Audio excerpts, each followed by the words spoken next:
Pues bueno, voy a conversar con Marcel Velázquez, ya lo presenté, es, investigador, es ensayista, es doctor en literatura latinoamericana, es profesor principal de la Universidad de San Marcos y es una persona con la que siempre nos da gusto conversar porque tiene una perspectiva y una aproximación a este tipo de situaciones que todos los días tenemos que comentar, siempre muy interesante. Marcel, ¿cómo estás? Qué gusto saludarte, muy buenos días, muchísimas gracias por atendernos esta mañana. Buenos días, Glatzer. Un gusto estar en tu programa. No, encantado de tenerte, por cierto. Quisiera antes de preguntarte, recordar una escena que, digamos, termina siendo más patética inclusive del momento en el que se produjo.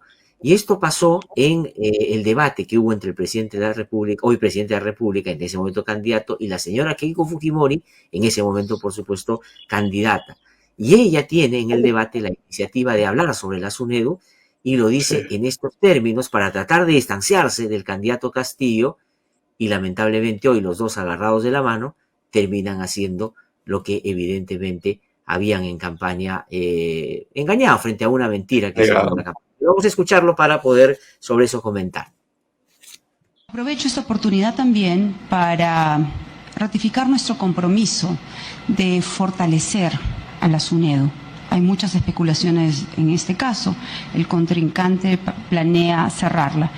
Y yo creo que más allá de los defectos y virtudes que ha tenido, está logrando mejorar la calidad de la enseñanza. Entonces, ¿por qué si la señora Keiko Fujimori tenía claro que lo que había era fortalecer la SUNEDU y el presidente de la República con el gesto que hace daría la impresión que se burla de lo que ella está diciendo porque él probablemente en ese momento pensaba lo contrario? Los dos hoy día, Marcel, hacen este golpe severo a la SUNEDU y en buena medida la destruyen porque así como va a funcionar en adelante no hay garantía de que pueda hacer las cosas bien como la estaba haciendo. ¿Cuál es tu opinión, digamos, de lo que ha pasado ayer? Mira, ese es un video memorable porque nos muestra, digamos, el cinismo de la clase política, ¿no? El poco valor que le asignan a sus compromisos de cara a las elecciones. Y lo que se ha producido el día de ayer es una alianza política y cultural que ha privilegiado la informalidad sobre la regulación. Esa alianza política ha unido a diversos sectores, efectivamente el Fujimorismo, a Renovación Popular, que ha votado en bloque todo el grupo de López Aliaga, a gran parte mayoritario de Perú Libre y de Acción Popular, ¿no? Ahora, la pregunta sería, ¿qué tienen en común estos cuatro grupos? ¿Por qué esos cuatro grupos han apoyado masivamente la contrarreforma? Y creo que la respuesta está en esta ellos constituyen en este momento expresión política de la informalidad, de la voluntad de desregulación desde el Estado y los intereses mercantilistas, porque acá se suma un discurso populista por un lado con intereses económicos muy poderosos por el otro. Sí, ahora, y esta alianza, cuando tú adviertes que tiene una característica central que es política, porque hay un acuerdo, y creo que la última vez que conversamos conveníamos en eso, ya no me acuerdo, pero yo decía que en el Perú, a diferencia de algunos otros países, los consensos en las políticas, lejos de alegrarnos, nos asustan, porque tienen lamentablemente una ruta contraria a lo que los ciudadanos quisiéramos. Pero tú dices que esto es un acuerdo político, pero también cultural. ¿A qué Sí. concretamente te refieres con esto segundo? Porque es importante anotarlo también, porque ese es un poco el sentido común que quieren extender en torno a cómo deberíamos relacionarnos con sectores importantes de la población que apuestan por esas universidades. Claro, acá hay una dimensión cultural porque se está celebrando eh, la nula exigencia, se está celebrando la masificación, se está celebrando incluso la mediocridad explícita y se está cuestionando y socavando la opinión técnica, la opinión de los expertos, el mérito, ¿no? Esta es una guerra al mérito cultural, y esta es una expresión más de esa guerra, políticamente y culturalmente. Acá lo que se está celebrando es este tipo de universidades Bamba, como tú mencionabas en la introducción, ¿no? Universidades que no exigen nada al alumno, donde el profesor finge que enseña, el estudiante simula que aprende y donde finalmente se le asigna con trabajos deleznables, insignificantes, que tienen elementos de plagio y de fraude académico, se les concede grados académicos. Y acá, ojo, ¿cuántos estudiantes, digamos, estafados, pero estafados voluntariamente, porque el estudiante también sabe que eso está ocurriendo, luego con ese grado obtienen algún privilegio, alguna prebenda económica, algún puesto en el Estado? Porque el Estado no discrimina, el Estado es formalista y simplemente exige grado de magíster. No importa que detrás de ese grado de magíster no haya nada, no haya ninguna investigación seria, no haya ningún aporte al conocimiento, no haya ninguna formación profesional especializada como lo requeriría un grado de magíster, ¿no? Ujú.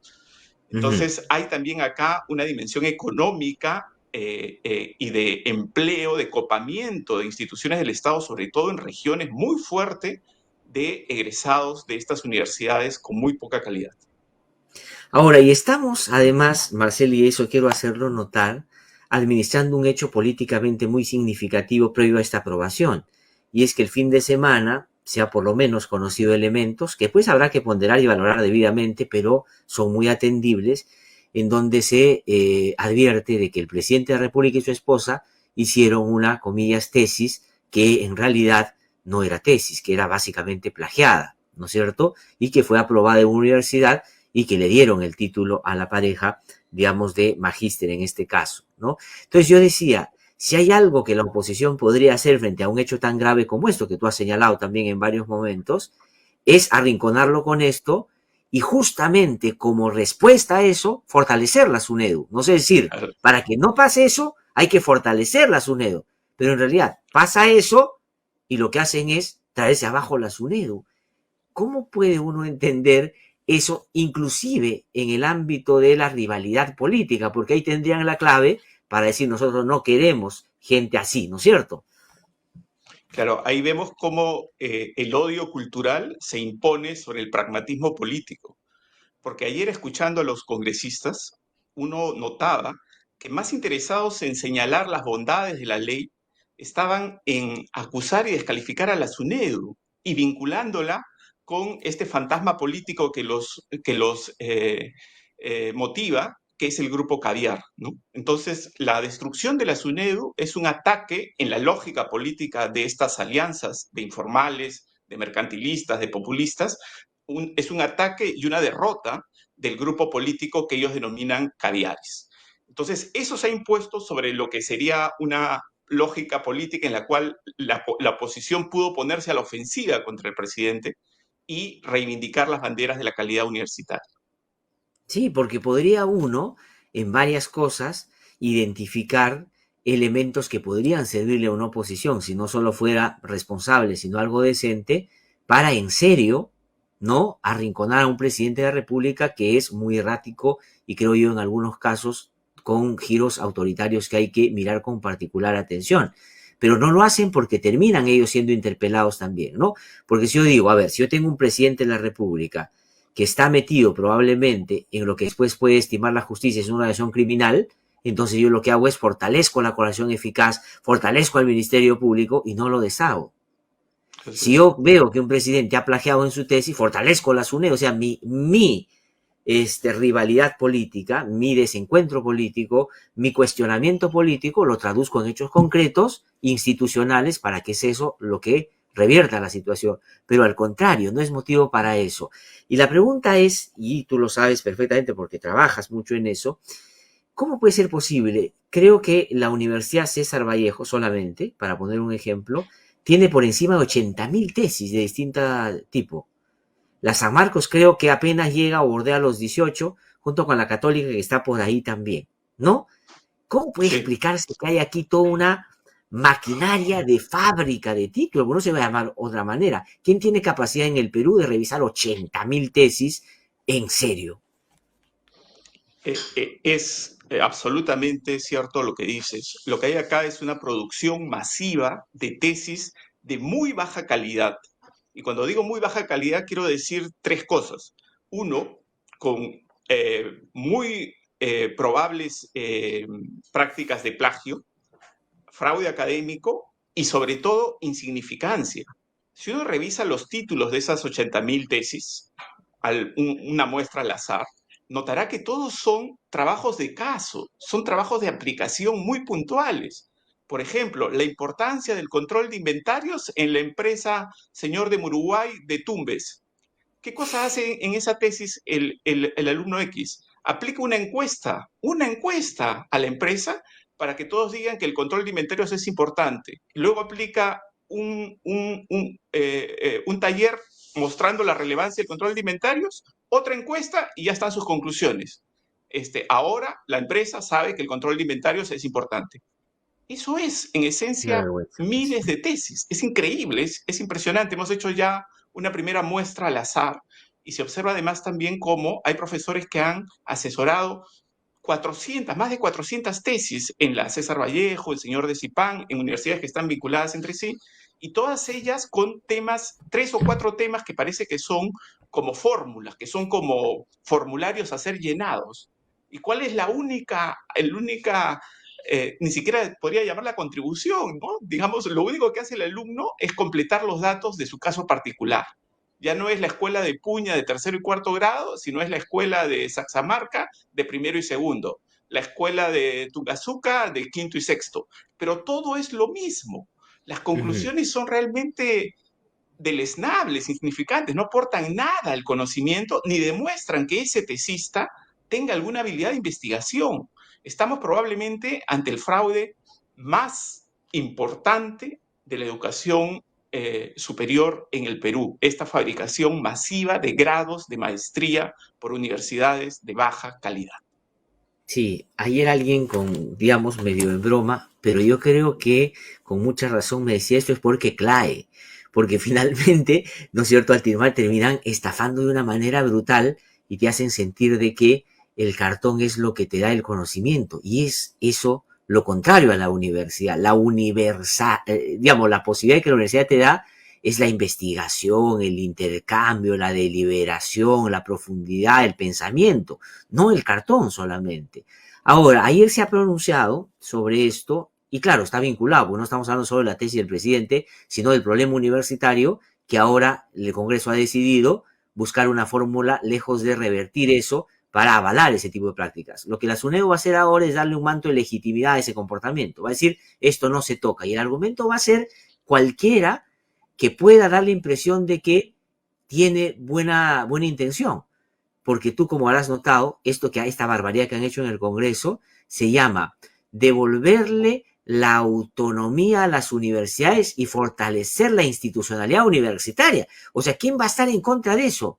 Pero realmente lo que han hecho ayer no tiene nada que ver con eso, ¿no? Así es un contrabando conceptual, ¿no? Y mira, todos le están poniendo el foco al cambio de la composición del comité directivo de SUNEDU, que es muy importante, por supuesto. Pero hay otro elemento que cambia la ley, y es que le retira la rectoría de la educación superior al Ministerio de Ministerio de Educación. Educación. Eso es gravísimo, porque el Ministerio de Educación, a través de la SUNEDU, justamente, podía determinar si una universidad cuándo había condiciones para abrirla, si es que cumplía con estándares mínimos de calidad, cuándo debía ser cerrada, y de hecho se cerraron 50 universidades de las 150 que había. Imagínate, si cerrando 50 de las 150 que había, 48 privadas y 2 públicas, todavía nuestra oferta es de tan mala calidad. ¿Cómo ha sido nuestra oferta durante décadas? Porque esto es también producto de esta liberalización de la educación superior, de esta mercantilización de la educación superior que se promovió durante el régimen de Fujimori, ¿no? Esta es una de las consecuencias negativas de eso, ¿no? Y en el Perú, además, y hay otra dimensión cultural que a veces perdemos de vista, ¿no? El Perú ha sido una sociedad cortesana por siglos. Y eso significa que somos personas que atendemos más a la apariencia, a la forma, que al ser, a la sustancia. Entonces el credencialismo rápidamente prende en una sociedad como esta.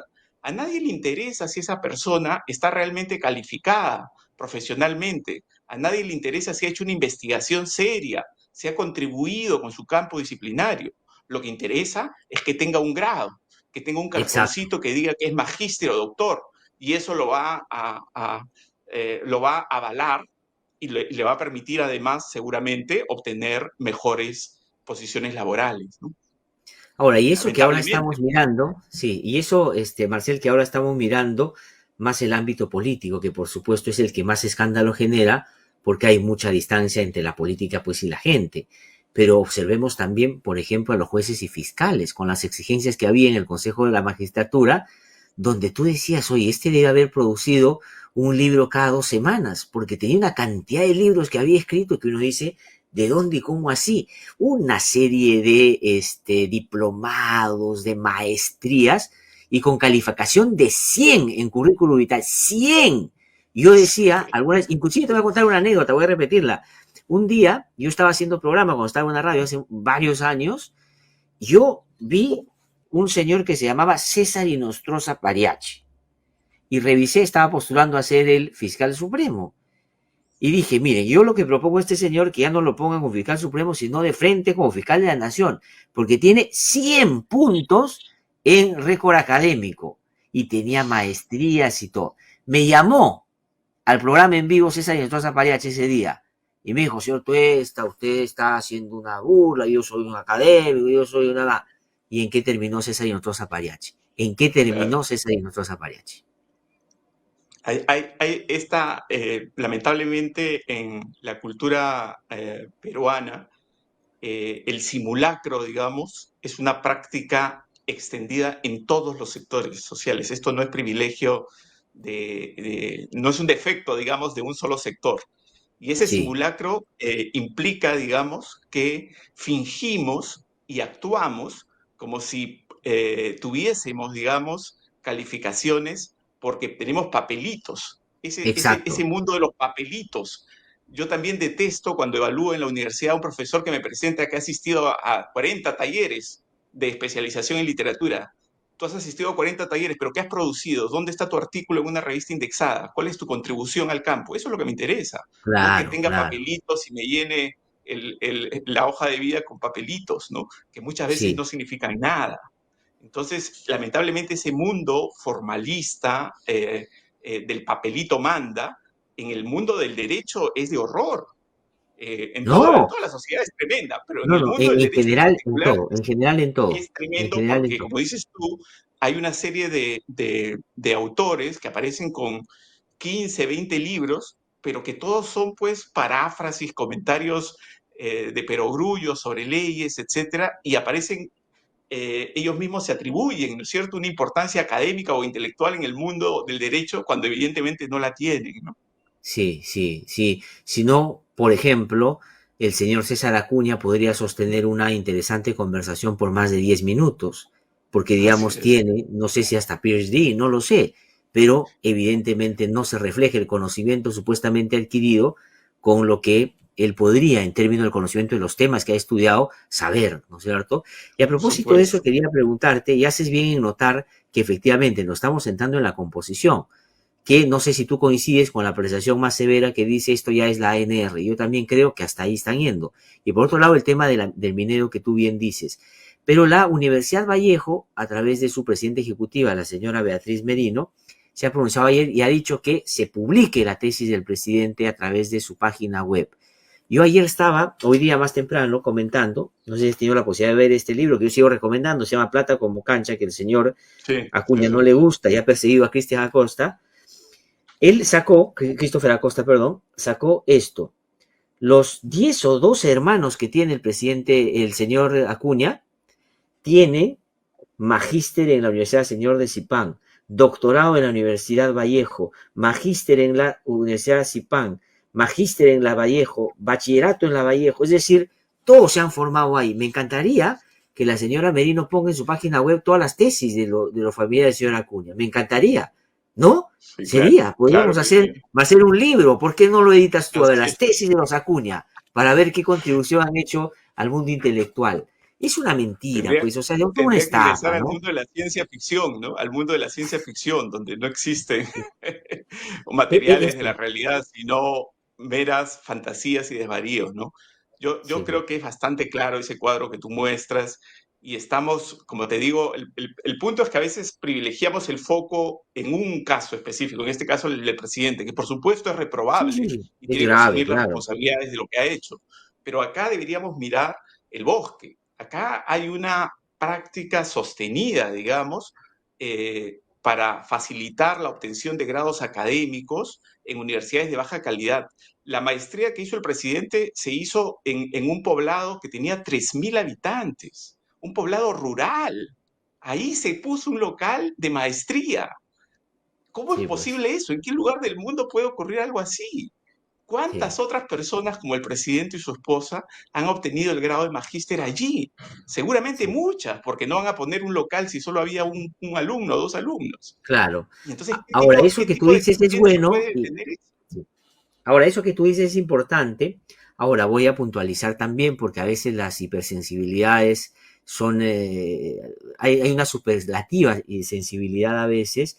Eso no quiere decir que las personas que viven en un lugar de 3.000 personas no tengan o no deban o no se les habilite la posibilidad de hacer una maestría. Por supuesto que todos tienen el Claro, derecho, pero ellos pero deben por ir a la respeto a universidad. ellas hay que hacerlo bien y no engañarlas, pues. O sea, no decirles Exacto, que ese lo es que el le están punto. haciendo es una tesis cuando realmente no es una tesis. Y ahí viene el otro problema, Marcelo, sobre el cual te quiero preguntar y de alguna manera tú ya notaste. La ley de carrera magistral exige supuestamente una formación. Entonces todos los profesores, y hay muchos que yo conozco que son muy buenos, se esfuerzan, hacen su maestría y la sacan. Y hay otros efectivamente que por la exigencia del papel para poder seguir ascendiendo, van a lo que más fácil es, y más fáciles es este tipo de cosas que estamos comentando, ¿no? También ahí pasa lo del papelito manda, pues. Sí, sí, claro, claro, claro. No, no se trata acá de generalizar, ¿no? Pero es evidente que cuando la ley universitaria, con buenas intenciones, seguramente quiso colocar el grado de magíster como una calificación, ¿no? Para que los profesores mejor formados se promocionen, obtengan un mejor sueldo, creó un estímulo perverso. ¿Y cuál fue ese estímulo, esa demanda perversa de unas universidades de maestría de muy baja calidad? Y ahí particularmente los números no mienten, ¿no? Esto es un dato objetivo. La César Vallejo y Alas Peruanas aprovecharon ese nicho de mercado en todo el Perú y cubrieron todos los poblados con sedes ofreciendo maestrías de educación. Hay decenas de miles de, de magísters, digamos, formados en estas dos universidades. Yo creo que por lo Sí, menos eso merece algún tipo de investigación seria, ¿no? Eh, sí, sí, sí. no, no, mira, en este momento la César Vallejo tiene 5.000 estudiantes de doctorado. La Universidad de San Marcos tiene 700. Esa es la Imagínate. diferencia. Y San Marcos investiga 30 veces más que la César Vallejo. Entonces, ¿quiénes son los profesores de estos alumnos de doctorado? Si no son profesores investigadores porque no tiene estándares de investigación la César Vallejo. ¿Cómo puedes dictar un doctorado sin tener una plana docente que esté calificada, con investigaciones propias? ¿Cómo es posible que eso siga pasando, incluso con esta SUNEDU? Imagínate ahora sin la SUNEDU lo que va a pasar. Es un Sí. desastre lo que se viene. Ahora, Marcel, porque en realidad yo creo que con el transcurrido de los años hemos ido bajando, decía, nos hemos vuelto minimalistas en distintos ámbitos, también en el democrático. Antes ya nos sentíamos tranquilos porque no había dictaduras por 20 años y decimos, uff, por fin hay elecciones 20 años seguidos y ahora eso está en riesgo. Igual en el caso de la SUNEDU, para quienes digamos, ya creo que a estas alturas todos están familiarizados con el tema, pero el propósito era poner una base, ¿no es cierto? Una valla mínima, o sea, Mínima. mínima. Ya pues, o sea, digamos, más o menos así, ¿no? Hoy sabes que tu universidad parece más chifa que universidad, ya pues que parezca un poquito más de universidad, ¿no? O Sí, sea, mínima, con profesores a tiempo completo en un porcentaje que más o menos razonable, en fin, investigaciones que tengan cierta calidad y cierto, digamos, producción al año, o sea, cosas básicas, pero no, pues, o sea, digamos, eso es mucha inversión para lo que calculan los dueños de las universidades deberían ganar estafando a la así es. gente. Y tú has hecho Sí, mención a dos, has dicho la Vallejo y la Alas Peruanas. Y claro, todas están anexas a partidos políticos que operan por ellos en la política. Todas. así ¿No? es. Y Acción Así Popular es, que no así es. parezca el distinto, porque ahí está el señor Díez Canseco hace bastante tiempo, que a veces, haciéndose como el disimulado, estaba a favor de que se traigan abajo la SUNEDO también. Sí, claro, claro. Claro, no, y Telesup está vinculada con el grupo de Luna, ¿no? Luna Gálvez en el Sí, Congreso. Entonces, prácticamente todas las universidades, digamos, de baja calidad han logrado tener representantes políticos. ¿Y eso por qué? Porque son, pues, una máquina de hacer dinero imparable. y eso les permite sostener estos brazos políticos que terminan defendiendo sus intereses mercantilistas antes de pensar y de preocuparse, digamos, por reformar un sistema universitario como el nuestro, que todavía es precario y frágil y que ayer ha recibido un golpe tremendo, ¿no? Sí, ahora, y eso que nos hemos centrado un poquito más en las privadas, pero vayamos a las públicas también.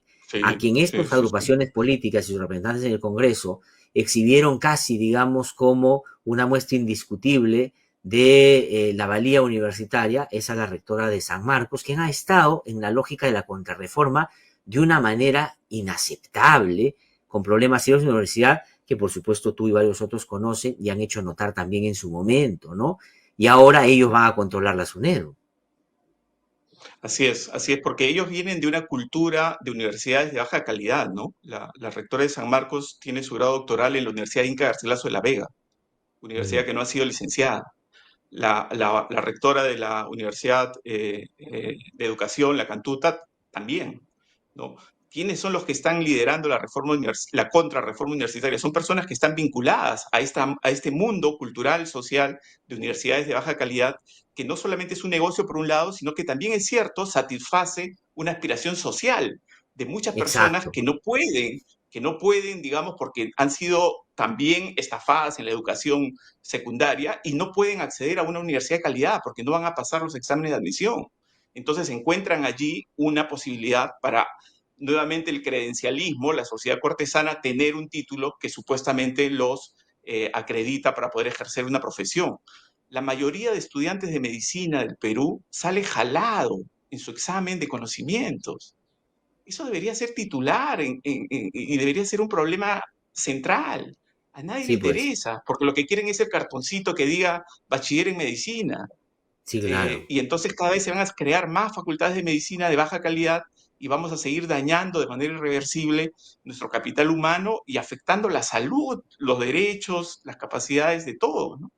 Sí, y hay que, por supuesto, alertar a la población y vacunarnos de un argumento muy engañoso, perverso, junto con demagógico, y es el siguiente, bajo la lógica del mercado. Es decir, todos estos que salen a criticar estas universidades, que salen a hablar y dicen que no tienen calidad, son gente pues que ha tenido la posibilidad de ir a universidades de paga, son gente que tiene recursos y no permite que el pueblo forzado acceda a una educación privada. Ojo, al contrario, yo estoy de acuerdo que las universidades privadas, por supuesto, funcionen, pero que no engañen a la gente. O sea, Así porque es. dicen, no, es que cobran 300 soles al mes y ninguna universidad podría cobrar un costo tan bajo. Ya, pero tú tienes que devolver calidad, no engañar a la gente. O sea, digamos, creo que ese argumento tú lo debes haber escuchado, ¿no es cierto? Aquí lo que no se Sí, claro quiere que sí. es que los que con menos recursos accedan a la universidad. No, yo quiero que los que con menos recursos, pero con talento, con capacidades y habilidades, accedan a la universidad. Y para eso lo que se necesita es fortalecer las universidades públicas de calidad. Debe crecer la capacidad de San Marcos, de la UNI, de la Agraria, de la UNSA en Arequipa, ¿no? De la UNSAC en Cusco. Tiene que crecer, pero no solamente crecer la capacidad, digamos, de incorporar más alumnos, crecer la oferta, sino tiene que crecer la calidad justamente para que estos alumnos que se incorporen puedan recibir una educación pública de calidad. Ese es el punto. Acá la gente el argumento es insidioso porque, claro, puede ser visto como clasismo, como discriminatorio, porque busca, digamos, parte de una premisa eh, errada, ¿no es cierto? Y es que todas las universidades están cumpliendo con su rol y para eso está justamente la SUNEDU, para que tengan condiciones mínimas de calidad.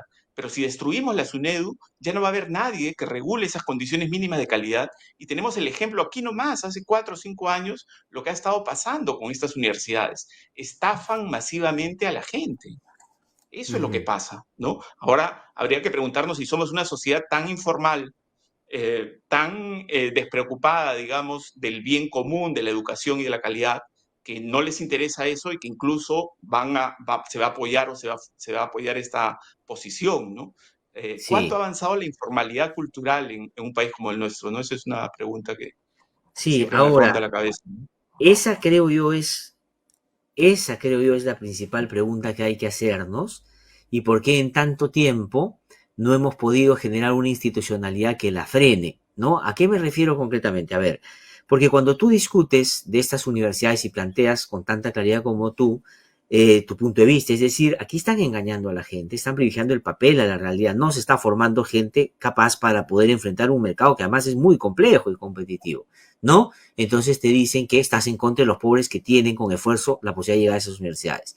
Cuando tú dices, oye, los colectiveros, todas estas cosas, que es verdad, diariamente le resuelven los problemas a la gente, porque si la gente no toma el colectivo, no llega a su trabajo a la hora y lo votan y se queda sin trabajo. Por eso es que existen los colectivos. Pero el problema no es discutir la realidad como inamovible. Lo que hay que hacer es, no se le puede dar a la gente un transporte predecible, seguro, que te permita llegar a tiempo, pero que no sea de esas características. Igual la universidad. No se le puede dar a la gente que con esfuerzo junta sus 300 soles al mes para pagar una universidad, una de calidad, o no se puede fortalecer la educación superior estatal.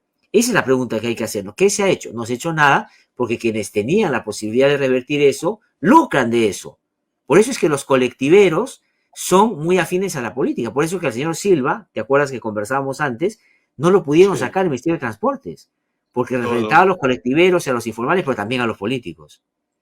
Y hay Igual a un los... candidato a la alcaldía que se ha reunido con los colectiveros y les ha prometido todo, Sí, ¿no? sí, igual, Entonces, igual, sí. igual, por eso digo. Ahora, ¿y cómo queda entonces, Marcel, la propuesta del presidente Castillo de que el ingreso a las universidades sea libre? O sea, Bueno, en este marco realmente es una idea eh, que suma, digamos, desdichas y desventuras al sistema universitario, ¿no es cierto? Lo que hay que hacer es, por supuesto, que hay que ampliar la oferta de educación superior, pero la oferta de calidad, como bien dices tú, ¿no? Y esa oferta de calidad no solamente tiene que darse en las públicas, también tiene que darse en las privadas. Hay que fortalecer. Es bien interesante, por ejemplo, que la bancada del señor Acuña no ha votado a favor, digamos, masivamente de esta contrarreforma. De alguna ujú, manera ellos sienten que ya están en el otro lado, ¿no? Y claro, que les conviene, digamos, son parte ya de las universidades licenciadas y lo que tienen que hacer es exacto, mejorar sus controles de calidad, sus controles de tesis, etcétera. Pero, digamos, han hecho un esfuerzo por ayornarse e es verdad, incorporarse, digamos, con los estándares mínimos. Esfuerzo que no hizo a las peruanas, que no hizo Telesub, que no hizo la Garcilaso de la Vega, ¿no? Por mencionar sí, solamente tres grandes que están vinculadas al poder político, ¿no? Entonces, hay esa posibilidad, claro que hay esa posibilidad de mejorar la calidad, mejorar, digamos, el derecho a una educación universitaria de calidad debería ser un derecho para todos, efectivamente, sin duda. pero también hay que entender las limitaciones de estructura, de infraestructura, de capital humano. ¿Cuántos profesores universitarios calificados hay en el Perú? ¿A cuántos pueden atender realmente? ¿No? ¿Cuántas escuelas profesionales de medicina de calidad hay en el Perú? Sí, Las pues, únicas dos universidades que tienen porcentajes de aprobación por encima del 50% son la Cayetano y San Fernando. Y sí, nuevamente pues, volvemos al drama, ¿no? Lima versus provincias, donde se de ofertan, acuerdo, de digamos, acuerdo. las universidades de medicina que lamentablemente no están cumpliendo estándares de calidad mínimo, ¿no? Sí, sí, Entonces, sí, el problema sobre es este súper punto, complejo, Marcel, ¿no? que tú dices y es fundamental, ¿no? Si hemos formado gente para ser docentes en las universidades, digamos, de calidad, investigadores, ¿no? Yo a veces escucho al señor Waldemar Cerrón repetir tantas veces que él es docente universitario hace 20 años y no quisiera conocer a sus alumnos. No, La verdad, porque no. digo, ¿cómo puede ser? ¿Cómo puede ser? Hasta el presidente de la Comisión de Educación, no sé si le escuché decir, Carlito Yancún, mi productor me va a ayudar seguramente en algún momento, decir que él también creo que enseña en la universidad, o sea, bueno, pero a lo que quería ir yo también, Marcela, aprovechando tu presencia es efectivamente, ¿no? Me hacen notar algunas cosas en las redes que te quiero preguntar también, ¿no? Primero que efectivamente la Garcilaso estuvo vinculada al APRA durante mucho tiempo, es verdad, o sea, digamos, al poder político. Hay que decir esas cosas también, ¿no? Yo las quiero decir porque me hacen notar acá, o sea, no es que no las digo porque se me pasa a veces, no me acuerdo, pero efectivamente está muy Sí, vinculado. sí, sí. Pero otra cosa que dicen es que también hay que hacer notar que hay gente dentro del propio sistema que está en contra de lo que ha hecho el Congreso. Por ejemplo, hay universidades que se han pronunciado en contra de la arremetida contra la SUNEDU. Es decir, hay universidades que están claramente a favor de la SUNEDU. En segundo lugar, se han pronunciado estudiantes, gremios de estudiantes, en contra de lo que acaba de hacer el Congreso de la República. Y eso es bien importante también decirlo, porque que no crean que ellos, porque lo hicieron, ya se va a quedar así. Ojalá la gente se movilizara por un tema de esta naturaleza. Y el tercer elemento que me plantean es, ya, pero ¿hacia dónde va la salida? Ya el Congreso aprobó, pregunta, Marcel, ¿tú crees que el presidente no va a promulgar esta ley? Si no la promulga y va al Congreso, la van a aprobar por insistencia. Y si el presidente la promulga, entra en vigencia desde el día siguiente. O sea, ¿estamos hechos o hay alguna posibilidad de revertir aquello? Bueno, yo creo que como bien han notado tus oyentes, las personas que siguen el programa, hay actores sociales que estamos en contra de esta situación y que vamos a seguir dando la batalla, ¿no? Y tenemos que organizarnos mejor, porque veo por un lado, digamos, iniciativas legales, ¿no? Llevar la inconstitucionalidad de esta ley al Tribunal Constitucional, pero necesitamos también iniciativas de otro tipo que permitan que la sociedad civil participe de una manera organizada, quizá a través de algún tipo de movimiento, en el que se narren, por ejemplo, las experiencias positivas que hemos tenido gracias a esta ley universitaria y a la vigencia de la SUNEDU. Que la población entienda por qué es importante defender esta reforma y defender la institucionalidad. Porque lo que este gobierno está haciendo es destruyendo instituciones en alianza con el populismo y el mercantilismo. Entonces, tenemos que defender las instituciones, tenemos que hacer sentir a la sociedad peruana que nos interesa una universidad de calidad para todos, para la mayor cantidad de personas. Y esa batalla tenemos que darla en todos los medios, ¿no? Redes sociales, canales de televisión, columnas de opinión. Yo espero que podamos organizarnos mejor, porque siento que estamos un poco cada quien, los estudiantes por ahí dando la batalla, las universidades a través de sus asociaciones muy bien protestando y defendiendo la reforma universitaria, abogados planteando la acción de inconstitucionalidad, otros están investigando, digamos, los problemas del sistema universitario de manera general, pero tenemos que estar más concertados, ¿no es cierto?, para que nuestra acción política y social se note y podamos... Hay congresistas también que están en contra de esto, hubo 38 Sí, sí. votos claramente en contra, está la congresista Flor Pablo, que de alguna manera está liderando a este bloque parlamentario, ya hay partidos políticos que se han manifestado en contra de lo ocurrido ayer, el Partido de Buen Gobierno, por ejemplo, Jorge Nieto, el Partido Morado, Defensoría del Pueblo también ha levantado las alertas, transparencia, en fin, tenemos que sumar más Sí. instituciones y trabajar de una manera más articulada. Ahora, yo estoy, por supuesto, en buena parte de sus planteamientos y de sus acciones al otro lado, en la vereda del frente de Avanza País. Pero, sin embargo, hay un grupo de congresistas de esa agrupación que han votado en contra también. O sea, lo que quiero Sí, decir es que este es un asunto en el que deberíamos estar todos del mismo lado. O sea, ya, lo que pasa, pero las deudas con las universidades son tan altas, digo, de los políticos, que es bien, están empeñados. Yo creo que tienen el futuro por lo menos al corto plazo empeñado, y el Tribunal Constitucional en la composición que tiene ahora me parece que no va a ser afín a fortalecer la SUNEDU o a revertir una barbaridad de esta naturaleza, porque ahí hay también una lógica muy mercantilista de decir, el mercado es el mercado total, si tú no quieres esa universidad, pues vete a otra. Punto, ya está. El mercado lo así resuelve es. todo. Ese también es otro problema, ¿no? ¿Para qué te quejas tú, Marcel, si contigo no es el problema? ¿No? Si tú tienes tus hijos, Ujú. mándale pues a tu universidad, no la mandes a esa, ¿cuál es el problema? ¿No? También hay una lógica de que así se resuelven Sí. las cosas. Pero universidades también estatales, tú has mencionado algunas que están a favor de la SUNEDU, ¿no? Yo tuve la posibilidad de estar el otro día en la Universidad Toribio Rodríguez de Mendoza, de Amazonas, ¿no es cierto? Que es una universidad que le está yendo bastante bien en términos de que ha hecho esfuerzos importantes Sí, y algunas en otras investigación. también, ¿no? Bueno, pero ahora, ¿qué crees que tú va a pasar ahí? O sea, digamos, realmente se va a generar de aquí un punto de quiebre porque la gente ha estado un poco quieta, ¿no? Con todo lo que ha pasado, es decir, no ha estado como levantando la voz. Este puede ser un aliciente para empezar a salir.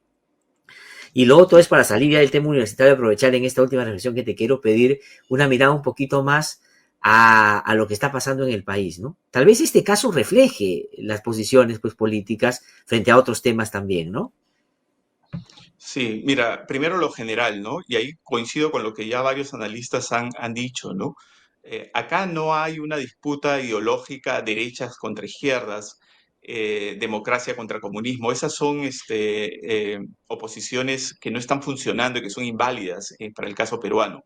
Lo que hay es personas que están en pro de las instituciones y personas que están desmantelando las instituciones. Entonces, este desmantelamiento institucional proviene de esa expresión de los intereses de los informales, de los mercantilistas, de los populistas. Y ahí se encuentran varios partidos, y es bien claro el ejemplo de la votación de ayer, ¿dónde están? ¿Cierto? Y al otro lado estamos los menos, que estamos tratando de mantener las reformas, que creemos en las instituciones, que creemos que la política debería buscar el bien común de todos y tratando, digamos, de enfrentar esta ola, ¿no? El gobierno, para mí, claramente está al otro lado. Es parte de aquellos que quieren desmantelar instituciones bajo un discurso populista.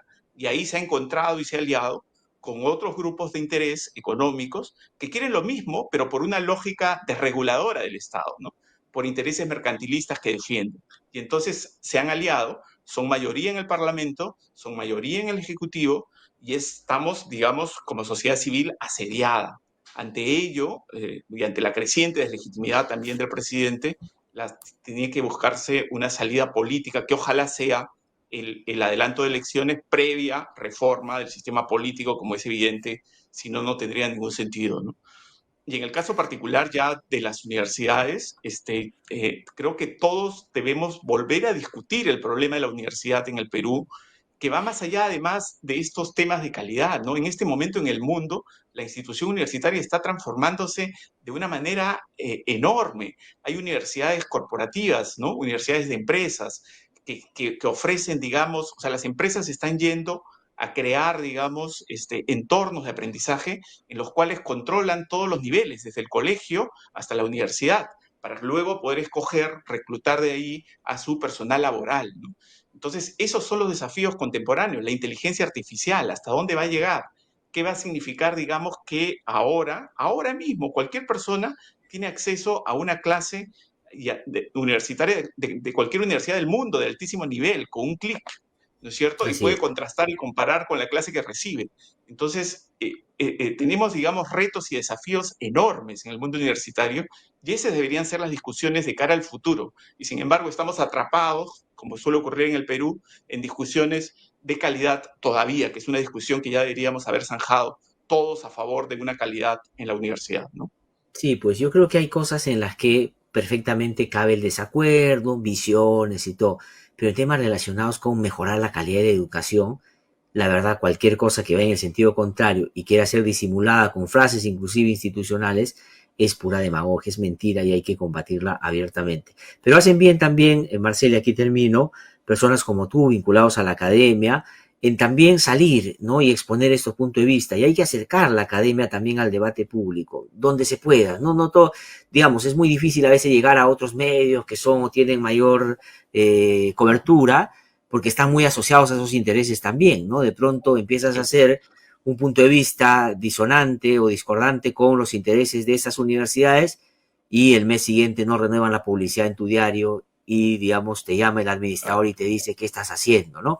Entonces, pero hay que seguir haciendo, coincido contigo, hay que seguir peleando. Marcel, te agradezco muchísimo, como siempre, por haber conversado con nosotros. Es un gusto siempre tenerte. Muy amable, que te vaya muy bien. Hasta la Un próxima. fuerte abrazo. Marcel Velázquez ha conversado con nosotros esta mañana.